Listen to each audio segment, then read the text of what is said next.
untuk Syekh Nawawi yang kita akan kaji bersama. Ila hadratin Nabil Mustafa Rasulullah sallallahu alaihi wasallam wa ala alihi wa ashabihi wa azwajihi wa zurriyatihi khususan al-maghfurah Syekh Nawawi Al-Bantani Al-Fatihah.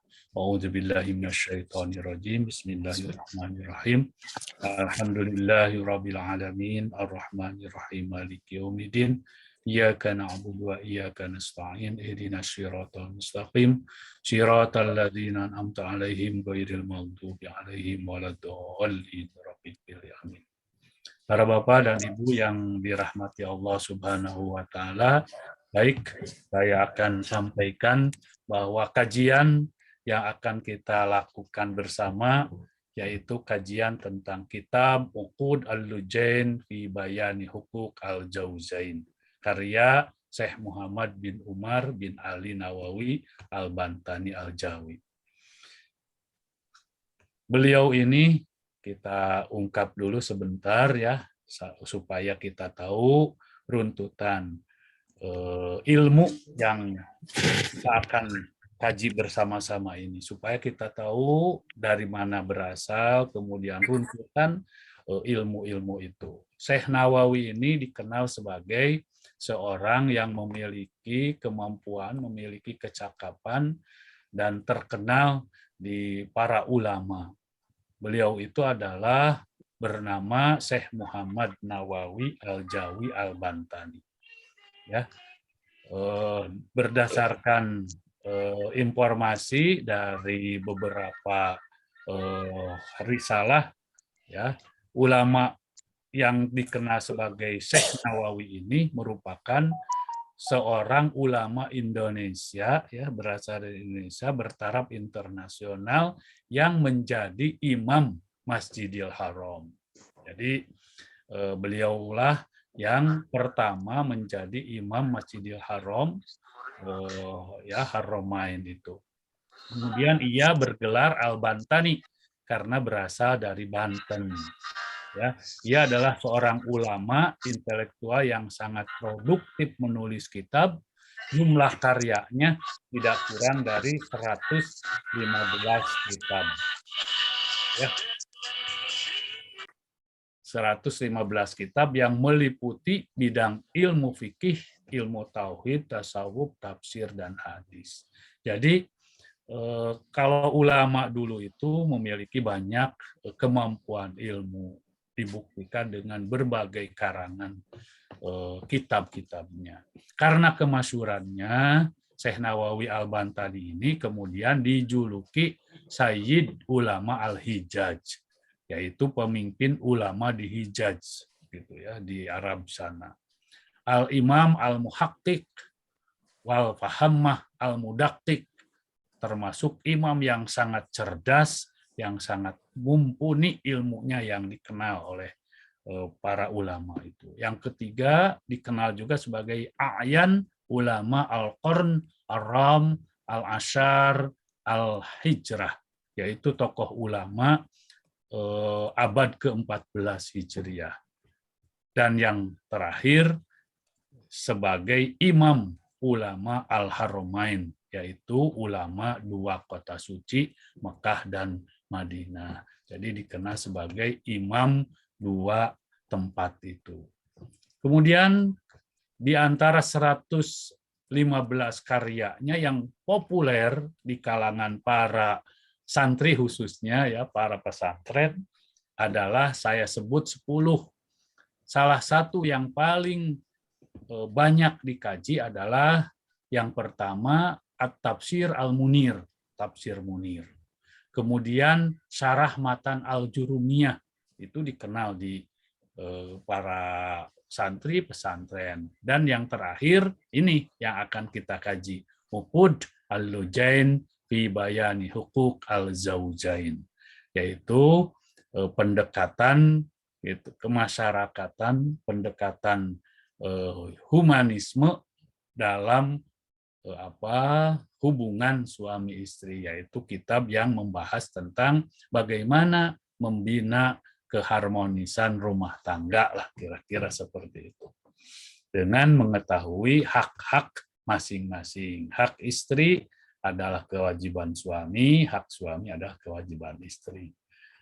Nah, mohon maaf, saya mau kaji ini dulu lah, gitu ya, sebelum masuk ke ini. Nah, ya. Ustadz, maaf, karena nanti ada sesi tanya jawab sekitar 10 menit. Waktunya kami batasi sampai pukul 5.35 ya. Boleh, baik. Terima kasih ya. Saya kaji sedikit-sedikit dulu. Yang pertama, ini di dalam kitab itu dikutip hadis ini. Ya ahlahu sholatakum siyamakum zakatakum miskinakum yatimakum jironakum la'allakum mabhum bil jannah. Artinya, mudah-mudahan Allah merahmati seorang suami yang mengingatkan istrinya, hai istriku, katanya, jagalah sholatmu, puasamu, zakatmu, kasihanilah orang-orang miskin di antaramu, para tetanggamu, mudah-mudahan Allah mengumpulkan kamu bersama mereka di surga. Di sini disebutkan seperti itu. Nah, kenapa kita cantumkan ini? Karena yang pertama yang menjadi pusat gitu ya, pusat fokus rumah tangga itu adalah suami di sini.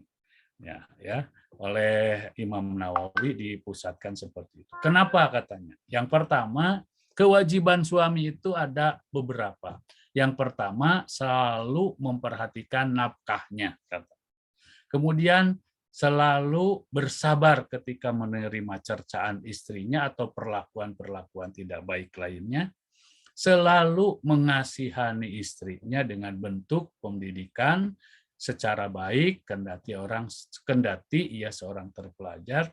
Di sini dicantumkan, disebutkan di dalam kitabnya Al-Faslu, pasal yang ini, tentang pasal ini. Kemudian hendaknya selalu menuntun istrinya ke jalan yang baik. Nah, inilah latar belakangnya. Kemudian seorang istri harus diberi pengetahuan. Karena seorang istri harus diberi pengetahuan oleh seorang suaminya, maka ketika suaminya tidak mampu, tidak punya waktu untuk memberikan pelajaran kepada suaminya, maka suaminya harus memberikan izin agar istrinya bisa kajian lah, kira-kira seperti itu. Itulah yang jadi latar belakang. Maka jika seorang suami telah memberi pendidikan tentang persoalan pokok, maka istri tidak dibenarkan keluar rumah untuk bertanya kepada ulama. Tapi karena kebanyakan suami tidak memiliki waktu untuk memberikan pelajaran, maka seorang istri boleh termasuk mungkin ada di antara ibu-ibu di sini yang berusaha untuk belajar mengaji tentang hal ini. Maka inilah yang menjadi latar belakang. Oleh karena itu disusunlah dalam dalam meniti rumah tangga itu banyak persoalan. Salah satu yang tidak ada sekolahnya itu adalah rumah tangga. Oleh karena itu, Imam An-Nawawi memperhatikan hal ini. Salah satunya adalah dengan menulis kitab yang khusus berhubungan dengan cara melakukan atau cara mengetahui atau melaksanakan kewajiban sebagai suami dan istri. Nah, salah satu yang menjadi 8 akhlak suami kepada istri disebutkan oleh Imam An-Nawawi, yaitu adalah 1, katanya, ketika dia melakukan pernikahan, seperti apa yang dikatakan di dalam surat An-Nisa, adalah memberikan mahar. Kemudian menjadi pelindung dan pemimpin bagi istrinya, memperlakukan istri dengan lemah lembut sesuai dengan Bukhari Muslim di situ, memberikan nafkah kepada istri, tidak menyebarkan aib istri, berbuat baik, sabar terhadap istri, membantu istri, taat kepada Allah, dan suami juga berhak katanya cemburu kepada istrinya seperti apa yang di dalam surat Al-Ahzab katakan. Dan terakhir, kitab Uqud Al-Lujain ini berisi tentang 4 pasal atau 4 hal yang berhubungan dengan suami istri. Yang pertama, pasal pertama itu membahas hak-hak istri atas suaminya. Kalau hak istri atas suami berarti kewajiban suami atas istrinya. Pasal yang kedua membahas hak-hak suami atas istrinya atau kewajiban istri kepada suaminya. Yang ketiga, pasal membahas keutamaan sholat wanita di rumah. Nah, ini nanti kita akan mungkin banyak argumentasi-argumentasi, dan pasal yang keempat adalah membahas keharaman memperhatikan, memandang yang bukan muhrimnya. Kitab Uqud Al-Lujain ini berisi bagaimana interaksi antara suami dan istri dan bagaimana interaksi antara sesama manusia gitu, termasuk juga mungkin antara seorang perempuan dengan seorang lelaki yang sudah mahram, belum mahram, dan lain sebagainya. Nah, Pak Regi, saya belum masuk ke materi ya. Nanti materinya mungkin minggu depan kita akan coba masuk kepada salah satunya adalah yang kita urutkan saja. Karena saya berkewajiban menyampaikan ini supaya ketika kita kajian, maka ada beberapa tahapan dulu. Tahapan pertama, nah inilah kita kenalkan dulu kitab yang akan kita kaji ini, ya, supaya ke depannya kita bisa tahu berasal kitab atau asal pendapat dari kitab yang kita bahas ini. Itu mungkin Pak Regi ya, sementara itu dulu ya. Nanti kalau misalnya ada pertanyaan, kita belum masuk ke ini, nanti kita masuk ke pasal pertama. Pasal pertama juga ada sekitar 8 bab gitu ya. Baik, Ustaz. Dan suami. Nanti kita akan masuk. Terima kasih, ini sementara itu dulu. Ya. Kita bersabarlah. Ya, baik Ustaz. Terima kasih nih. Jadi memang kalau Bapak Ibu bertanya kenapa hanya singkat ya karena kami hanya mencoba untuk mengisi waktu dari subuh ke pagi ya, tapi paginya kami tidak mau mengganggu aktivitas jemaah ya. Jadi mungkin nanti para pembimbing lain pun dalam menyampaikan kajiannya itu akan seperti ini gitu ya, tahap demi tahap, tidak sekali bahas selesai gitu ya Ustadz. Iya, betul.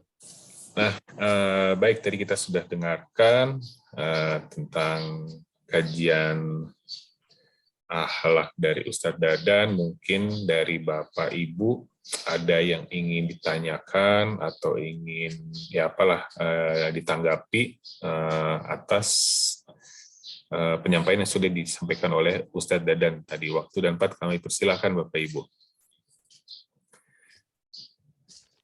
Mungkin sambil menunggu pertanyaan, kami mengingatkan kepada Bapak Ibu sekalian, mohon untuk mengisi form umpan balik yang sudah kami sampaikan di kolom chat, atau mungkin sebentar lagi kami akan posting ulang ya formulir umpan balik tersebut. Kami mohon kesediaannya untuk menyampaikan tanggapan ya atas kegiatan ini ataupun masukan dan sebagainya. Pak Regi, ada pertanyaan dari Bu Yuniarti. Ya betul. Ini saya kebetulan sambil baca, alhamdulillah sudah ada pertanyaan dari Ibu Yuniarti. Saya bacakan ya Ustadz. Ya, baik. Assalamualaikum warahmatullahi wabarakatuh. Izin bertanya, apabila suami harus menjadi imam untuk seorang istri, apabila istri ingin berpuasa sunnah, tidak diizinkan oleh suami, tidak boleh dijalankan seorang istri ingin pendidikan, kalau tidak diizinkan suami bagaimana? Oke, ini mungkin bisa dipahami ya Ustadz ya? Ya. Beribadah, tapi tidak diizinkan oleh suami. Silakan Ustadz. Baik, ada 2 hal ya di situ. Yang pertama yang disebut dengan hal yang wajib. Yang kedua yang sunnah. Ya, puasa Senin Kemis itu sunnah hukumnya, tetapi mengikuti suami adalah wajib. Ya, ukurannya seperti apa? Ukurannya seperti atau pilihannya seperti apa? Kalau ingin melaksanakan puasa sunnah itu harus seizin suami, betul. Ya, jadi kita lebih baik mengikuti apa kata suami atau kalau tidak diizinkan ya jangan berpuasa. Toh itu sunnah, gitu ya. Yang kedua, kalau kita bisa melaksanakan sunnah tapi meninggalkan sesuatu yang wajib, gitu. Jadi kita harus mendahulukan dulu sesuatu yang wajib, gitu, daripada sunnah. Karena begini, ya, surganya seorang istri itu adalah mengikuti, gitu ya, mengikuti suaminya, gitu ya, surganya itu. Ya, kalau sudah punya, gitu, kalau sudah punya tiket untuk ke surga dengan mengikuti suaminya, maka ya saya kira untuk melaksanakan puasa sunnah lebih baik itu kewajiban dulu didahulukan daripada kita melaksanakan puasa sunnah. Gitu. Jadi itulah kira-kira Bu.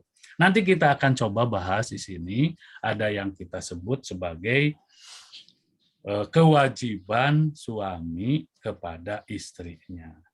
Ya, hak suami kepada istrinya sebagai kewajiban suami kepada istrinya. Nah, akan tetapi tentu saja seorang suami itu harus bijaksana. Gitu ya, harus bijaksana. Kalau seorang suami sudah bisa, tadi juga dikatakan, sudah bisa melaksanakan kewajibannya seperti memberikan pelajaran kepada istrinya, mendidik istrinya dengan baik dan lain sebagainya. Kalau itu sudah bisa, maka seorang istri tidak usah lagi gitu ya melaksanakan yang lain kecuali mengikuti gitu apa kata suaminya. Tetapi kalau suami tidak memiliki kesempatan, tidak memiliki waktu untuk mendidik istrinya supaya menjadi solehah dan lain sebagainya, menjadi imam yang baik lah istilahnya begitu, dan untuk menjadi istri solehah itu harus belajar, maka si suami harus bijaksana, harus mengizinkan istrinya untuk belajar menjadi seorang istri yang solehah itu. Salah satunya mungkin melaksanakan kewajiban, melaksanakan puasa sunnah dan lain sebagainya sebagai salah satu bentuk ibadahnya. Kalau sudah oleh suaminya, ya tidak jadi masalah. Seorang istri itu ya tergantung suaminya. Ya gitu kira-kira seperti itu. Kita akan coba kaji nanti lebih dalam lagi, gitu ya, adalah kewajiban suami terhadap istri. Itu nanti kita akan coba kaji itu. Ya. Kemudian itu kira-kira Pak Regi ya. Jadi dahulukan kewajiban daripada yang sunnah. Ada lagi nih kelihatannya. Ya, mudah-mudahan tadi bisa menjawab pertanyaan dari Ibu Yuniarti ya. Terima kasih Ibu. Ini ada pertanyaan selanjutnya ya dari Pak Bambang Pardiarto. Izin bertanya Ustadz, salah satu dari 8 akhlak suami adalah cemburu kepada istri. Kapan dan kondisi seperti apa rasa cemburu bisa diterapkan? Terima kasih. Ya, baik. Terima kasih nih. Nah, ini di dalam surat Al-Ahzab ya yang tadi disebutkan bahwa ada seorang suami yang baik itu, yang baik ya, itu baik itu, suami yang baik disebutkan di sini. Jadi ada 8 akhlak para suami terhadap istrinya. Salah satu akhlak suami kepada istrinya saya sebut di dalam slide itu nomor 8, suami berhak cemburu kepada istrinya. Coba lihat surat Al-Ahzab ayat 59. Di situ dikatakan bahwa seorang suami, kedudukan seorang istri itu di mata suaminya itu. Karena seorang istri itu kan ketika akad nikah itu intinya adalah sebagai salah satu dari akad perjanjian kita seorang suami kepada istri kita, berjanji. Bukan cuma kepada istri kita, sebenarnya kita berjanji kepada Allah. Makanya ada istilah gitu ya di dalam Al-Qur'an itu 3 perjanjian yang disebutkan oleh Allah itu. Ya, salah satunya adalah perjanjian antara suami kepada istrinya di hadapan Allah. Di samping 3 perjanjian itu disebut sebagai mitsaqon golido. Mitsaqon golido itu adalah perjanjian yang sangat kuat gitu ya, perjanjian yang dicatat oleh Allah Subhanahu wa taala. Nah, salah satu hal yang menjadi itu ukuran kecintaan seorang suami kepada istrinya dikatakan di dalam surat Al-Ahzab itu adalah kecemburuan suami kepada istrinya. Makanya sebagai seorang istri ada hak-hak atau kewajiban-kewajiban istri, hak-hak suami dan menjadi kewajiban istri ketika keluar rumah, ketika berpakaian, gitu ya. Jadi kecemburuan itu seperti itu. Jadi kecemburuan itu seperti begini. Kalau ketika berada pada di rumahnya, gitu ya, seorang suami berhak mendapatkan misalnya istri yang cantik, kemudian berdandan dan lain sebagainya. Ya, kemudian kalau istri kita itu keluar rumah, gitu, maka ketika istri keluar rumah lebih cantik daripada ketika suami berada di rumahnya, maka kecemburuan itu harus atau si suami berhak cemburu kepada istrinya. Nah, kecemburuan itu seperti itu. Jadi cemburu istrinya jangan sampai gitu terlihat gitu lebih cantik daripada kepada suaminya. Nah, kayak gitu. Jadi di dalam surat Al-Ahzab adalah bagaimana perilaku seorang suami, seorang istri, disebutkan juga di dalam hadis bahwa istri-istri Rasulullah itu gitu ya pernah juga dicemburui gitu ya oleh Rasul. Karena apa? Karena memang itu sebagai seorang suami apalagi memiliki istri yang cantik dan lain sebagainya itu berhak mencemburui istrinya. Karena istri kita itu adalah sudah terikat kepada kita sebagai mitsaqon golido. Kira-kira seperti itu. Kapan seorang suami cemburu kepada istrinya? Yaitu diantaranya ketika seorang istri itu mungkin lebih gitu ya memperhatikan untuk orang lain, memperhatikan dirinya untuk orang lain daripada untuk suaminya. Itulah yang disebutkan di dalam surat Al-Ahzab ayat 59. Itu kira-kira Pak Ustadz Regi ya. Nah, nanti ada poinnya. Itu kita bahas dalam buku Al-Lujain itu pembahasan tentang yang ketiga, yaitu keempat, membahas keharaman memperhatikan, memandang yang bukan muhrimnya. Itu kita bisa lihat di situ nanti. Ya, batas-batas pergaulan lah antara seorang laki-laki dengan perempuan, apalagi seorang istri dengan suami orang lain, seorang suami dengan istri orang lain, dan lain sebagainya. Di sini ya, kita akan coba. Baik, Ustadz. Terima kasih penjelasannya. Mudah-mudahan dapat dipahami dan diterima ya, Pak Bambang. Jadi untuk bisa mengikuti kajian lebih lanjut, lebih detail mengenai tentang hubungan suami dan istri ini setiap hari Senin pagi dalam kajian Subuh Khalifah bersama Ustadz Dadan, insya Allah ya Ustadz. Selasa pagi, Pak Regi, maaf. Berapa? Selasa pagi untuk Ustadz Dadan. Oh iya, Selasa pagi, maaf. Berasa hari Senin aja nih. Baik, barangkali masih ada pertanyaan selanjutnya. Ini masih ada waktu 5 menit. Ya, mungkin satu pertanyaan lagi. Kalau masih ada, boleh silakan raise hand atau dibuka mikrofonnya. Kami berikan kesempatan untuk satu pertanyaan lagi.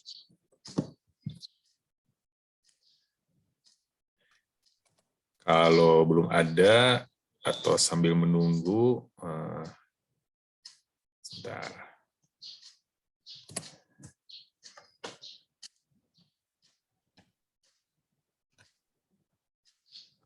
Jadi nanti Pak Regi saya akan jelaskan ya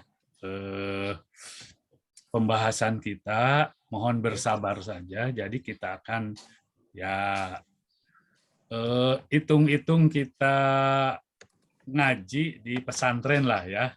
Gitu. Ya, kita akan coba satu-satu gitu ya.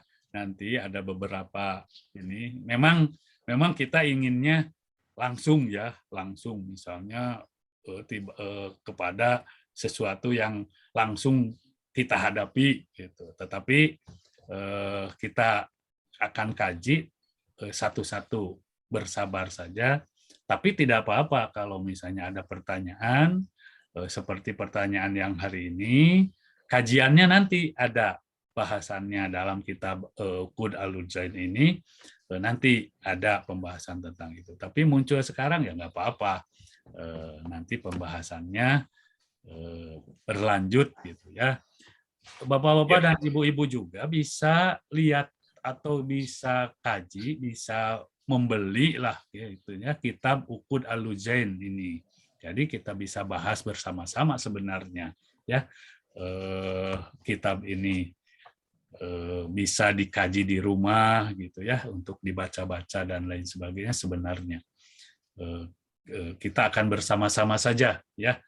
Intinya adalah kitab ini jadi patokan, jadi panduan kita yang tujuan utamanya kan Syekh Nawawi itu sebenarnya adalah membantu kita gitu ya mengetahui posisi seorang suami di depan istrinya dan posisi istri di depan suaminya. Jadi bagaimana cara melakukan hubungan antar suami istri itu baik secara secara haknya maupun kewajiban-kewajiban. Itu kira-kira Pak Regi.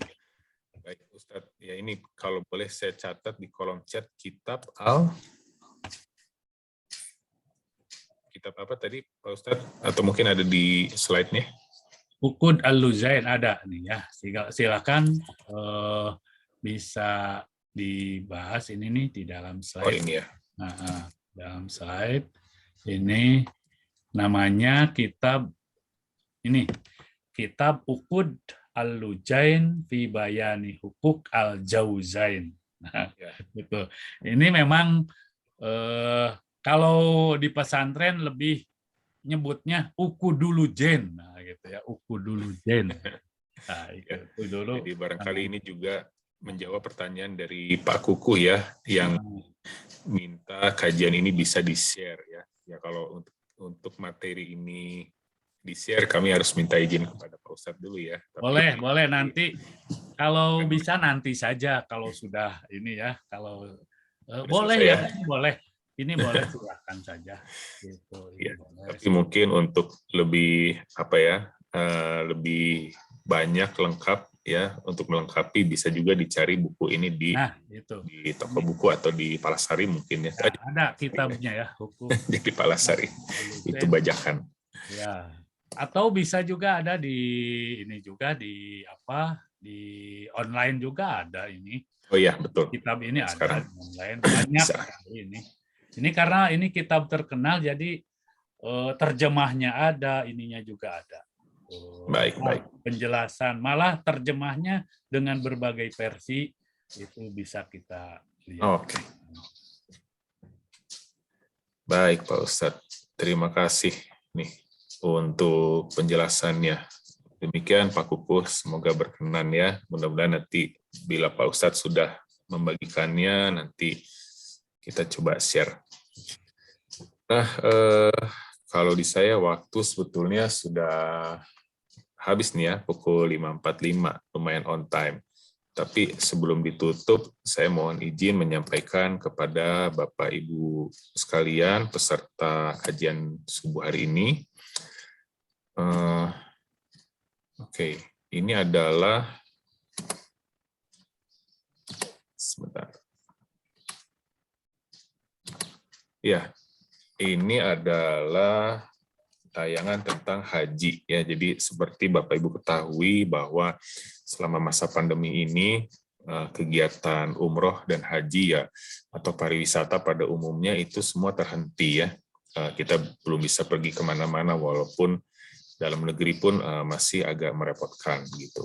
Namun Bapak Ibu jangan lupa bahwa kalau untuk pendaftaran haji ini kami tetap buka ya, karena walaupun didaftarkannya sekarang kan haji itu berangkatnya masih nanti ya, masih antri ya sekian tahun ke belakang. Jadi ini adalah informasi yang kami miliki sekarang bahwa pada selama pandemi, alhamdulillah pendaftaran haji berjalan terus, dan karena animonya yang bisa dikatakan terus meningkat ya, karena tidak masih tertunda untuk bisa mendaftar umroh, jadi pendaftaran haji ini animonya terus meningkat, maka kami mencoba untuk membuat penawaran khusus ini, bahwa dengan mendaftarkan haji sekarang, Bapak Ibu bisa membawa pulang logam mulia, di mana pendaftaran ini kami buka sampai tanggal 12 Desember 2021 dengan fasilitas yang Bapak Ibu bisa baca 23 hari perjalanan, maktab 112, latihan manasik haji sebanyak 5 kali 4 jam, menginap 2 hari 1 malam di hotel bintang 5, ring 1, penerbangan direct insya Allah. Dan pembimbing kami itu juga ada, kebetulan hadir di sini, ada Ustadz Dedi, ada Ustadz Wijayanto nanti, dan Ustadz Anggituan. Kemudian untuk depositnya adalah sebesar $5.000, ya, Bapak Ibu dapat membawa pulang logam mulia. Untuk informasi lebih lanjut bisa menghubungi rekan-rekan kami. Kang Dea mungkin bisa tampilkan nomor kontaknya di mana, di kolom chat ya, atau saya bacakan. Kalau Bapak Ibu sudah punya kontak.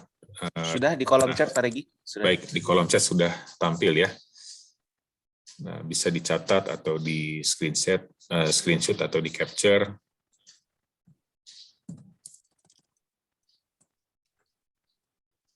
Baik, demikian informasi yang ingin kami sampaikan.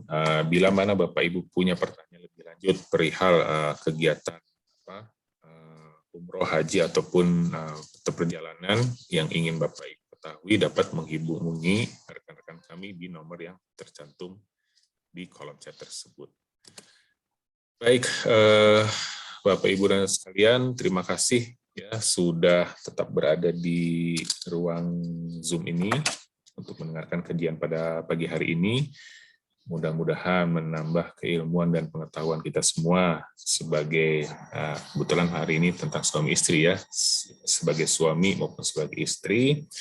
Dan ya jangan lupa untuk terus mengikuti kajian ini setiap hari Selasa, ya, Selasa pagi bersama Ustadz Dadan.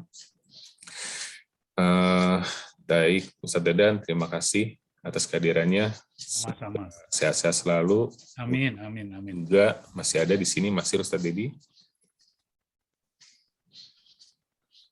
Ustadz Dedi. Masih Ustadz. Pak Masih. Regi.